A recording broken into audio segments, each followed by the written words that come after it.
मित्र की सलाह। एक बार की बात है, एक धोबी का गधा था।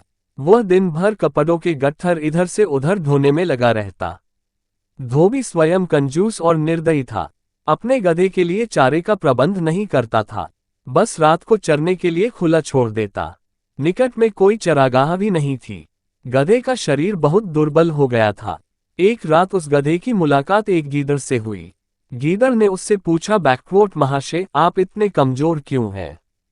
बैकवर्ड गधे ने दुखी स्वर में बताया कि कैसे उसे दिन भर काम करना पड़ता है।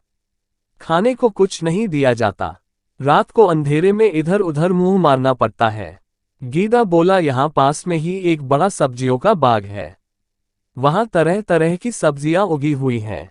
मैंने बाड़ तोड़कर एक जगह अंदर घुसने का गुप्त मार्ग बना रखा है। बस वहां से हर रात अंदर घुसकर छक्कर खाता हूं और सेहत बना रहा हूं। तुम भी मेरे साथ आया करो।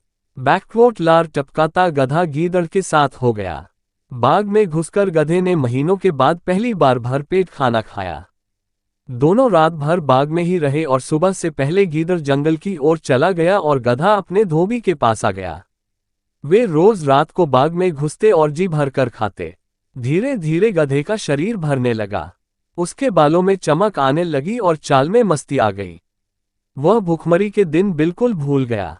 एक रात खूब खाने के बाद गधे की तबीयत अच्छी तरह हरी हो गई। वह झूमने लगा और अपना मुंह ऊपर उठाकर कान फड़फड़ाने लगा। गीदड़ ने चिंतित होकर पूछा, बैकवर्ड मित्र, यह क्या कर रहे हो? तुम्हारी तबीयत तो ठीक है।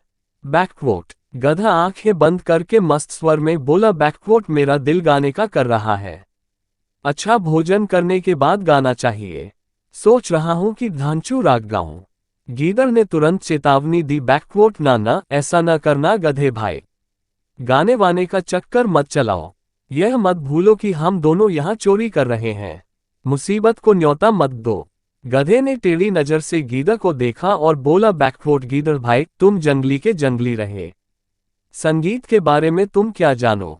गीदड़ ने हाथ जोड़े, बैकवर्ड मैं संगीत के बारे में कुछ नहीं जानता, केवल अपनी जान बचाना जानता हूं।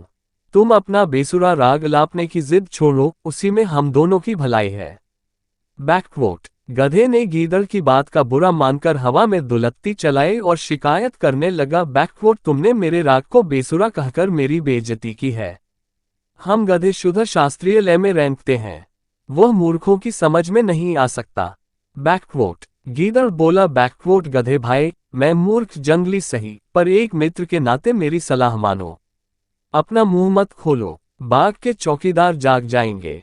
बैकवर्ड गधा हंसा, बैकवर्ड अरे मूर्ख गीदड़, मेरा राग सुनकर बाग के चौकीदार तो क्या, बाग का मालिक भी फूलों का हार लेकर आएगा और मेरे गले में डालेगा।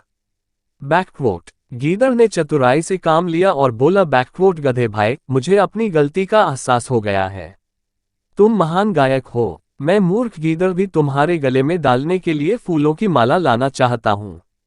मेरे जाने के 10 मिनट बाद ही तुम गाना शुरू करना ताकि मैं गायन समाप्त होने तक फूल मालाएं लेकर लौट सकूं। बैकवर्ड गधे ने गर्व से सहमति में सिर हिलाया। गीदड़ वहां से सीधा जंगल की ओर भाग गया। गधे ने उसके जाने के कुछ समय बाद मस्त होकर रेंकना शुरू किया। आवाज सुनते ही बाग के चौकीदार जाग गए और उसी ओर लठ लेकर दौड़े जिधर से रेंकने की आवाज आ रही थी।